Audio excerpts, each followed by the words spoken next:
Mari kita berdoa. Bapa di sorga, di dalam nama Tuhan Yesus, Tuhan dan Juru Selamat kami, kepadamu kami mengucap syukur pada saat ini atas anugerah kasih. Kami kembali ada kesempatan untuk bersekutu, beribadah sekalipun di rumah kami masing-masing. Biarlah kiranya kami boleh tetap tertib dan kami boleh disiplin dalam ibadah kami kepada Engkau. Terima kasih Tuhan, dan kami memiliki hati yang selalu rindu dan siap dilawat oleh firman Tuhan. Biarlah Roh Kudus boleh menerangi hati pikiran kami, sehingga firman Tuhan boleh menjadi sebuah peneguhan untuk iman percaya dan menguatkan langkah-langkah kami untuk terus berjalan di atas muka bumi ini. Terima kasih Tuhan, dalam nama Yesus kami berdoa. Amin. Amin. Ya, Shalom Bapak Ibu Saudara sekalian yang dikasihi oleh Tuhan Yesus Kristus. Kita boleh bersukacita, bergembira karena kasih dalam ibadah kita pada hari ini. Ya, mari bersama-sama kita akan arahkan pikiran, hati, segenap perhatian kita untuk firman Tuhan, yang boleh kita akan baca pada hari ini dari Matius pasal 8 ayat yang ke-23 sampai 27. Ya, Injil Matius pasal 8 ayat yang ke-23 sampai dengan yang ke-27. Demikian firman Tuhan, angin ribut yang diredakan. Lalu Yesus naik ke dalam perahu dan murid-muridnya pun mengikutinya. Sekonyong-konyong mengamuklah angin ribut di danau itu, sehingga perahu itu ditimbus gelombang, tetapi Yesus tidur. Maka datanglah murid-muridnya membangunkan dia, katanya, "Tuhan, tolonglah, kita binasa." Ia berkata kepada mereka, "Mengapa kamu takut? Kamu yang kurang percaya." Lalu bangunlah Yesus menghardik angin dan danau itu, maka danau itu menjadi teduh sekali. Dan heranlah orang-orang itu, katanya, "Orang apakah dia ini sehingga angin dan danau pun taat kepadanya?" Terpujilah Tuhan atas firman-Nya. Berbahagialah kita yang selalu mau merenungkan, menghayati serta mentaati firman Tuhan dalam hidup kita hari lepas hari. Bapak Ibu, dalam pengalaman perjalanan penginjilan, ya, saya seringkali bertanya kepada orang-orang yang memang sempat diberitakan Injil. Saya bertanya demikian sebagai satu langkah awal, apakah Bapak atau Ibu, Tonci atau engkau, nanti kalau seandainya mati, yakin nggak masuk surga? Ada yang dengan tulus menjawab, "Wah, saya tidak tahu, saya tidak yakin." Tapi ada juga orang sedikit memberikan sebuah polemik, orang mati aja belum, udah mikirin surga. Mana tahu nanti surga kalau sudah mati. Nah, kurang lebih ada beberapa jawaban diberikan atas pertanyaan ini. Bahkan pertanyaan ini pun saya ajukan bukan hanya kepada orang yang belum percaya, kepada banyak jemaat yang sudah percaya, bahkan sudah dibaptis. Bahkan saya ketemu juga hamba Tuhan.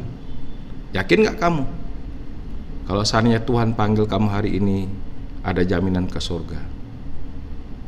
Wah, itu belum ngerti, belum tahu, belum tentu. Orang urusannya belum mati.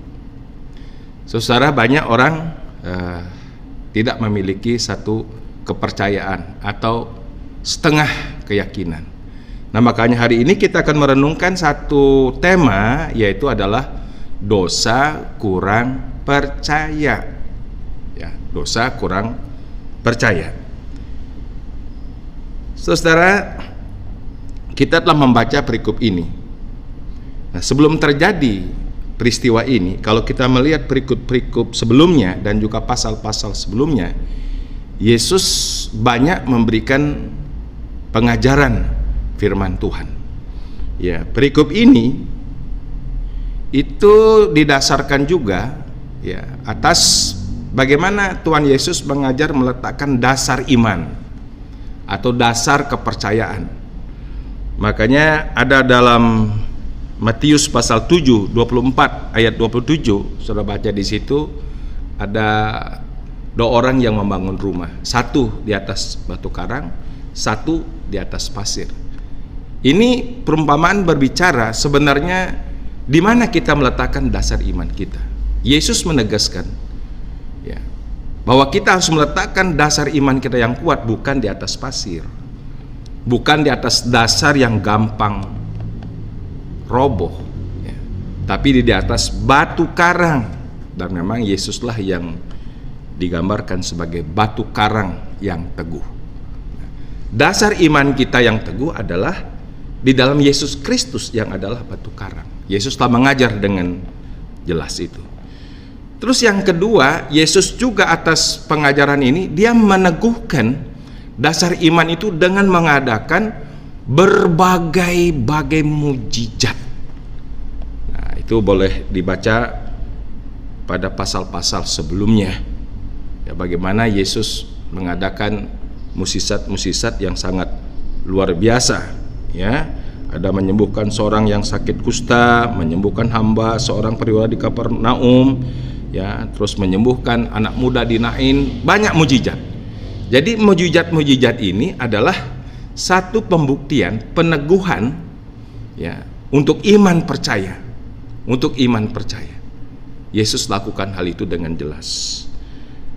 Terus yang ketiga, Yesus juga mengajar dengan berbagai perumpamaan supaya jelas dimengerti. Ya, supaya betul-betul iman itu menjadi dalam sebuah proses iman kita itu boleh semakin diteguhkan, dikuatkan. Makanya ada perumpamaan seorang penabur, pelita dan ukurannya, benih yang tumbuh, biji sesawi, dan lain-lain sebagainya. Itu pengajaran-pengajaran yang meneguhkan untuk iman percaya. Ya, luar biasa. Terus Tuhan Yesus juga mengajar berbagai pengajaran. Ya, pengajaran tentang hal memberi sedekah, pengajaran hal berdoa, mengumpulkan harta, dan lain-lain sebagainya. Nah, jadi semua ini adalah untuk meneguhkan iman percaya kepada Tuhan. Ya, ada dasar pengajaran, ada berbagai mujizat, ada berbagai perumpamaan, ada berbagai pengajaran. Saudara, akhirnya barulah tiba di perikop ini. Perikop di mana para murid ya atau para rasul pada waktu itu untuk masuk dalam praktek yang nyata untuk membuktikan iman percayanya. Ya. Sebelumnya kita tahu ada kesan pendengar. Bagaimana kesan pendengar? Ya, sebelum perikop ini ya di pasal 7. Dan setelah Yesus mengakhiri perkataan ini, takjublah orang banyak itu mendengar pengajarannya, sebab ia mengajar mereka sebagai orang yang berkuasa, tidak seperti ahli-ahli Taurat mereka. Jadi takjub, heran, dahsyat. Makanya kita kalau dengar firman Tuhan jangan hanya berpengentar, waduh luar biasa firmannya memberkati, bagus. Oh, firmannya dahsyat luar biasa. Firman Tuhan semuanya juga dahsyat luar biasa. Kita memberikan komentar. Ya, banyak amin, haleluya. Wah, saya betul-betul merasa diteguhkan. Tidak cukup hanya sampai di situ. Hanya sekedar kagum, sekedar heran, sekedar takjub dengan perkataan-perkataan Tuhan. Yang dibuktikan adalah prakteknya. Prakteknya. Benar nggak kita mengimani firman Tuhan di dalam tindakan kita? Makanya masuklah di perikop ini. Dan apa yang terjadi gerangan sesudah Yesus mengajar tentang ya dasar iman, mengajar ya berbagai mujizat untuk meneguhkan iman itu, mengajar berbagai perumpamaan dan juga banyak pengajaran di situ. Pada kenyataan di sini kita lihat dalam perikop ini para murid gagal total. Jadi itu pelajaran masih hangat sekali sesi-sesi itu. Waktu masuk dalam sebuah ujian hidup ini, Dikatakan lalu Yesus naik ke dalam perahu dan murid-muridnya pun mengikutinya. Sekonyong-konyong mengamuklah angin ribut di danau itu, sehingga perahu itu ditimbus gelombang, tetapi Yesus tidur. Maka datanglah murid-muridnya membangunkan dia, katanya, "Tuhan, tolonglah, kita binasa." Ia berkata kepada mereka, "Mengapa kamu takut? Kamu yang kurang percaya." Lihat di sini, saudara, para murid dalam pengalaman ini semuanya gagal untuk mempraktekkan hidup di dalam iman. Ya, tiba-tiba mereka jadi takut, dan ini dikatakan sebagai indikasi para murid ini tidak bulat imannya, kurang percaya. Nah, saudara, dosa kurang percaya ini itu berbicara tentang orang yang selalu ragu, ya, orang yang selalu bimbang, orang yang selalu khawatir. Ya, dosa kurang percaya ini berbicara orang yang dikuasai oleh ketakutan. Maka Yesus mengatakan waktu dia bangun, "Hei kamu, orang yang takut." Ya. Kenapa takut? Karena kurang percaya. Saudara, kurang percaya atau tidak percaya atau takut ini merupakan hal yang beriringan. Orang yang kurang percaya, tidak percaya, pasti hidupnya penuh dengan ketakutan. Saudara, jangan dianggap ini hal kecil. Ini hal yang sangat terlalu serius. Dosa tidak percaya atau kurang percaya atau dosa yang selalu dikuasai oleh ketakutan. Apa yang dikatakan firman Tuhan tentang hal ini? Dalam 1 Yohanes pasal yang keempat ayat 18. 1 Yohanes pasal yang keempat ayat yang ke-18. Kita lihat bersama-sama firman Tuhan ini. 1 Yohanes pasal 4 ayat yang ke-18, ya, dikatakan demikian.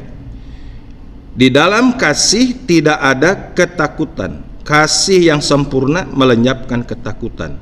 Sebab ketakutan mengandung hukuman. Ya, ketakutan mengandung hukuman, dan barang siapa takut, ia tidak sempurna di dalam kasih. Jadi orang yang takut itu sudah berada dalam sebuah posisi penghukuman.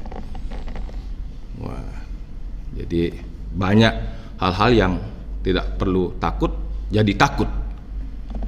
Saudara, saya dalam pelayanan konseling ada banyak orang yang dihinggapi rasa takut. Ada rasa takut yang memang ada alasannya, tapi ada juga orang dihinggapi rasa takut yang tidak ada alasannya.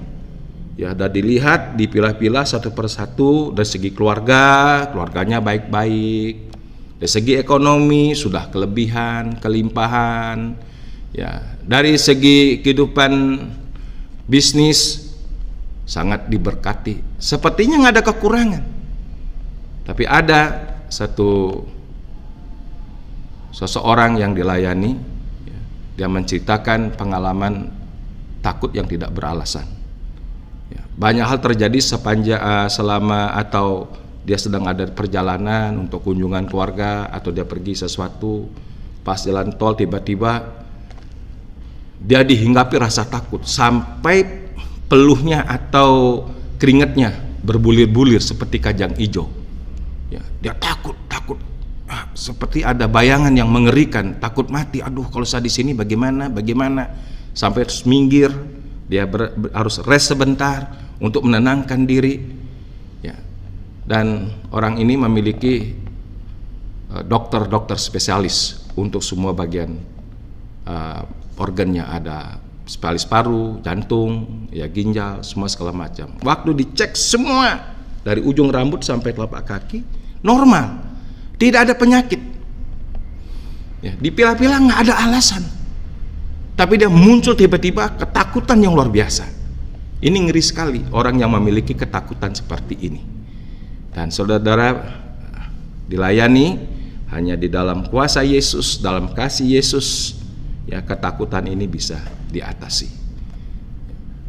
Ketakutan yang tidak ada alasan ataupun yang ada alasannya, saudara, mungkin karena masalah ekonomi berat, kita melihat masa depan, hari esok, bagaimana urusan anak, bagaimana urusan nanti tahun depan, banyak orang ketakutan menatap masa depan.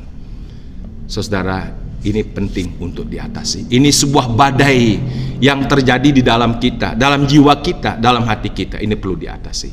Makanya kitab Wahyu mengatakan, orang yang kurang percaya ini adalah orang yang selalu diliputi rasa takutan, over ketakutan, namanya fobia, ya. Wahyu pasal 21 ayat yang ke-8. Lihat nih firman Tuhan. Apa dikatakan firman Tuhan tentang dosa yang kurang percaya yang akhirnya diliputi oleh rasa takut yang berkelebihan. Dikatakan pada ayat yang ke-8 Wahyu pasal 21, tetapi orang-orang penakut, lihat tuh, kalau dilihat barisannya, orang-orang penakut ditempatkan pada peleton atau kelompok yang pertama. Orang-orang penakut baru terus disajarkan orang-orang yang tidak percaya atau orang yang kurang percaya.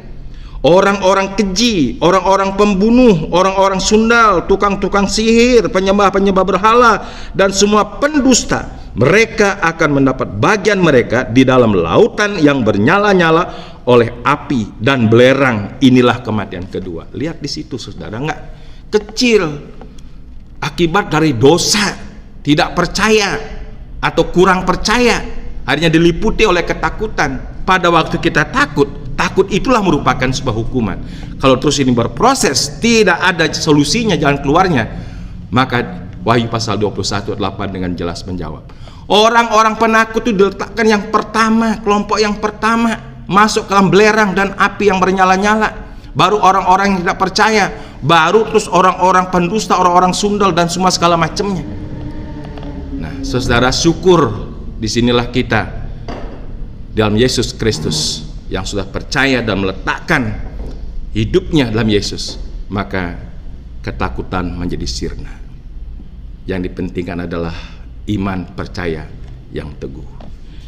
Saudara, yang kedua, dosa kurang percaya ini adalah berbicara tentang orang-orang yang selalu ragu, bimbang, ya,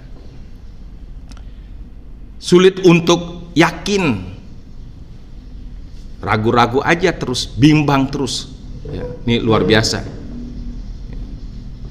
Seperti contohnya dulu kita berdoa supaya ada vaksinasi untuk mengatasi COVID-19 ini. Vaksinasi sudah dijalankan, apa semua menyambut dengan positif, dengan gembira, dengan senang hati, dengan keyakinan penuh bahwa vaksin ini menjadi sebuah solusi, ya. Tapi buktinya banyak orang-orang yang ragu akan hal ini. Sudah Pak Presiden memberikan contoh sebagai garda depan, ya, ada aja alasan orang, ya mungkin Pak Presiden dikasih vaksinasinya yang kualitas 1, kalau kita kan nggak tahu juga. Nah, selalu aja ada alasan ini orang-orang yang bimbang dalam perjalanan hidupnya. Saudara, orang yang bimbang di sini, ya, sama, ya, itu ada satu akibat dalam hidupnya. Itu dikatakan juga satu dosa di hadapan Tuhan. Kita baca kitab Roma pasal 14, apa yang dikatakan tentang dosa orang yang selalu bimbang atau orang yang ragu-ragu. Dalam Roma pasal 14 ayat yang ke-23 dikatakan demikian. Saya baca 22 supaya lebih jelas, ya. Berpeganglah pada keyakinan yang engkau miliki itu. Bagi dirimu sendiri di hadapan Allah perlu memiliki keyakinan yang bulat atau iman yang teguh. Berbahagialah dia yang tidak menghukum dirinya sendiri dalam apa yang dianggapnya baik untuk dilakukan. Tetapi barang siapa yang bimbang kalau ia makan, ia telah dihukum, karena ia tidak melakukannya berdasarkan iman. Dan sesuatu yang tidak berdasarkan iman adalah dosa. Jelas banget, itu firman Tuhan. Orang yang bimbang, orang yang ragu itu pun sudah mengandung sebuah hukuman, karena dia tidak melakukan berdasarkan iman. Saudara, makanya segala sesuatu yang tidak didasarkan atas iman adalah dosa. Jadi peragu, pembimbang, orang yang selalu tidak memiliki sebuah keyakinan bulat, itu adalah dosa. Akibatnya apa? Orang yang ragu-ragu dalam hidupnya, doanya sekalipun dia berdoa bertalu-talu tapi selalu ragu, maka doanya tidak akan dijawab oleh Tuhan. Nah, ini dikatakan di dalam kitab Yakobus pasal yang pertama, ya, Yakobus pasal yang pertama ayat 1, ayat yang ke-6 sampai dengan yang ke-8, ya. Hendaklah ia memintanya dalam iman dan sama sekali jangan bimbang, sebab orang yang bimbang sama dengan gelombang laut yang diombang-ambingkan kian kemari oleh angin. Orang yang demikian janganlah mengira bahwa ia akan menerima sesuatu dari Tuhan. Tuh, doanya nggak didengar, nggak dijawab kalau kita selalu bimbang, ragu. Sebab orang yang mendua hati tidak akan tenang dalam hidupnya. Nggak ada orang yang ragu-ragu tuh tenang. Ya, nggak ada orang yang bimbang tuh akan tenang dalam hidupnya, damai. Pasti, ya, dia akan selalu tidak damai.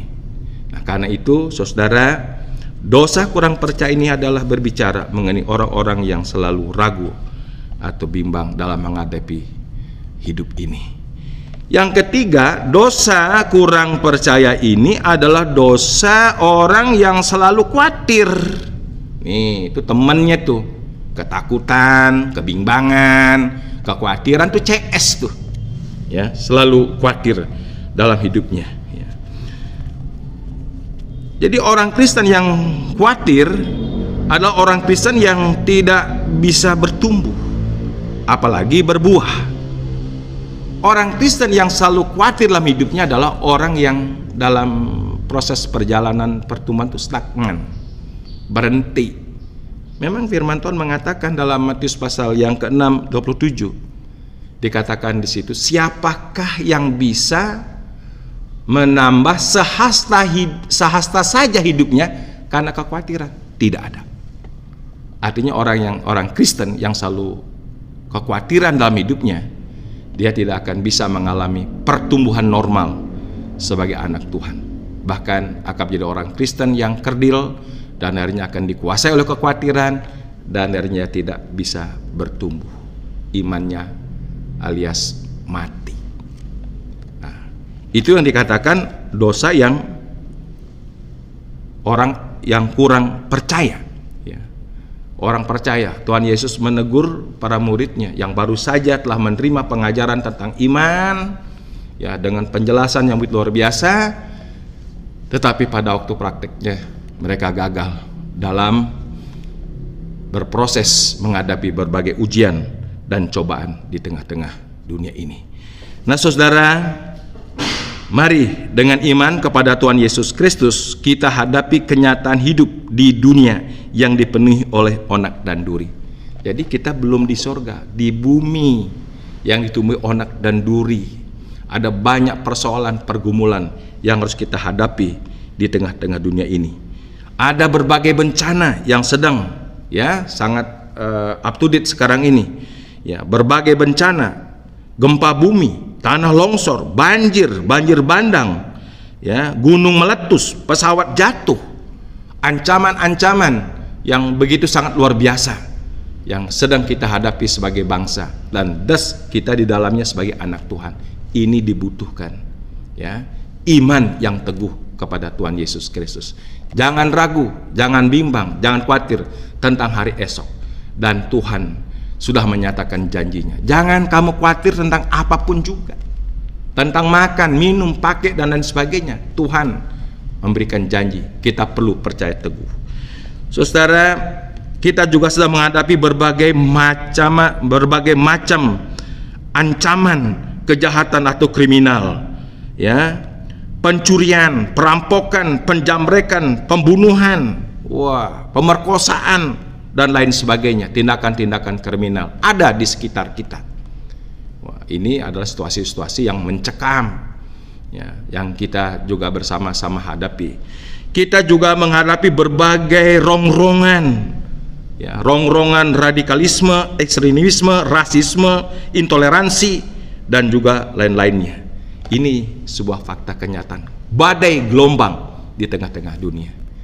Bagaimana kita sebagai orang percaya merespon firman Tuhan? Adakah kita tetap bulat, kuat, teguh iman percaya kita, atau kita hidup dalam kebimbangan, keraguan-raguan, kekhawatiran, atau ketakutan?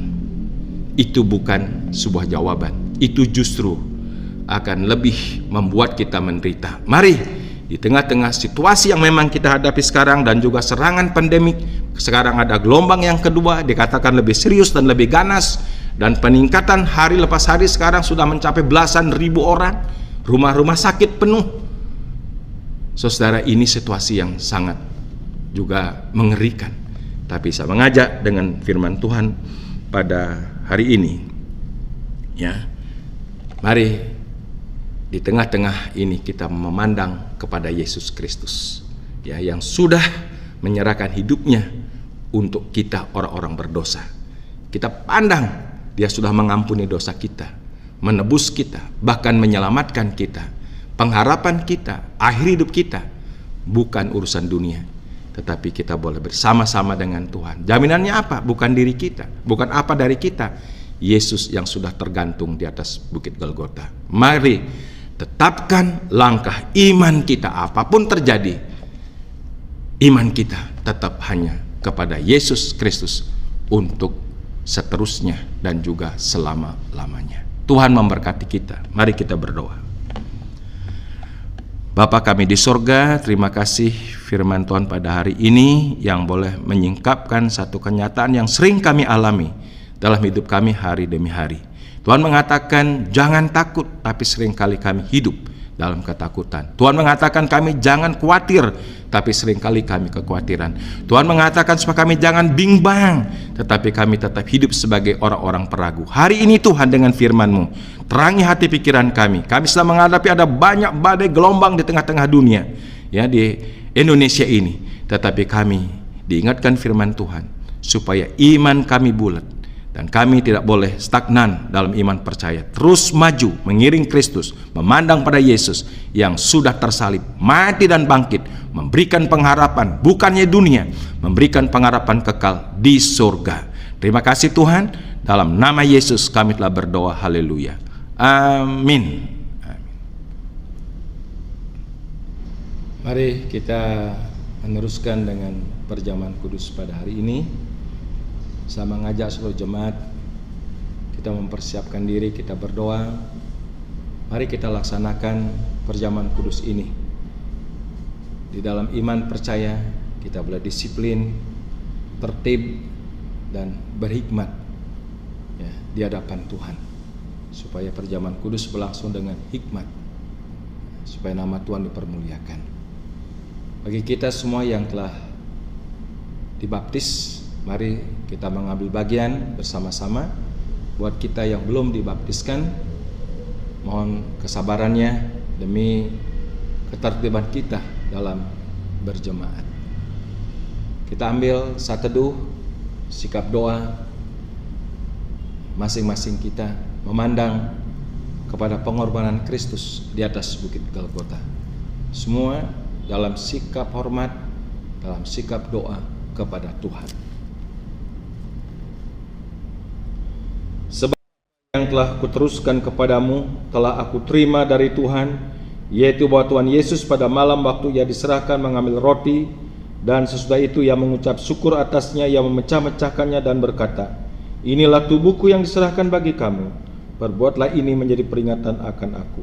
Demikian juga ia mengambil cawan setelah makan lalu berkata, cawan ini adalah perjanjian baru yang dimeteraikan oleh darahku, perbuatlah ini setiap kali kamu meminumnya menjadi peringatan akan aku. Saudara, dalam perjamuan kudus Tuhan ada dua benda yang dikhususkan atau disakralkan. Yang pertama adalah roti yang tidak beragi, yang memberi makna tentang tubuh Yesus yang suci tanpa dosa. Karena memang pengorbanan itu harus adalah suci, sempurna. Dan roti itu dipecah-pecahkan. Tubuh Yesus dikorbankannya untuk kita. Mari kita ambil roti yang tak beragi dan kita angkat di tangan kanan kita.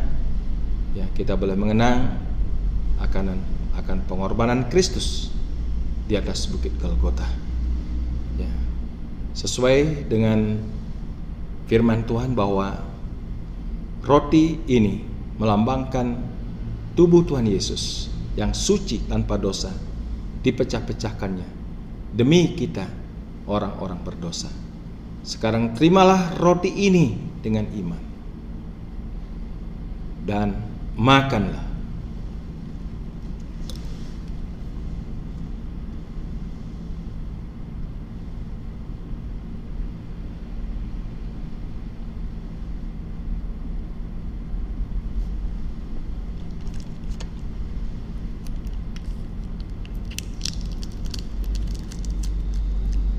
Yang kedua adalah anggur. Mari kita ambil anggur itu, kita pegang di tangan kita, kita angkat untuk pengagungan akan nama Tuhan. Ya. Jadi tidak ada pengampunan dosa tanpa penumpahan darah. Itu ketetapan di dalam Tauratnya. Ibrani 9 ayat 22. Dan darah itu bukanlah darah lembu atau kambing domba, ya, tapi adalah darah Yesus, darah anak domba Allah dari surga, ya, yang telah mencurahkan darahnya yang suci di atas bukit Golgota. Pengampunan dosa tidak bisa dengan emas dan perak, dengan harta apapun juga, hanya melalui pengorbanan Kristus, darah yang tercurah, tertumpah, darah yang suci untuk kita semua. Mari kita syukuri hal ini. Ini satu berkat yang kekal, berkat anugerah yang sangat luar biasa dahsyat. Kita tidak boleh mengabaikan, anggap kecil hal ini. Mari dengan menyadari akan dosa-dosa kita, kita terbuka, kita akui akan segala kelemahan kekurangan kita di hadapan Tuhan. Ya, jika kita mengaku dosa, maka Tuhan setia dan adil mengampuni segala dosa kita. Mari kita angkat anggur ini. Salibnya selama mulia, dosaku dihapuskan oleh darah Yesus. Sesuai dengan nats Alkitab bahwa anggur ini melambangkan darah Tuhan Yesus, darah yang suci untuk pengampunan segala salah pelanggaran, bahkan segala dosa-dosa kita. Terimalah anggur ini dengan iman dan minumlah.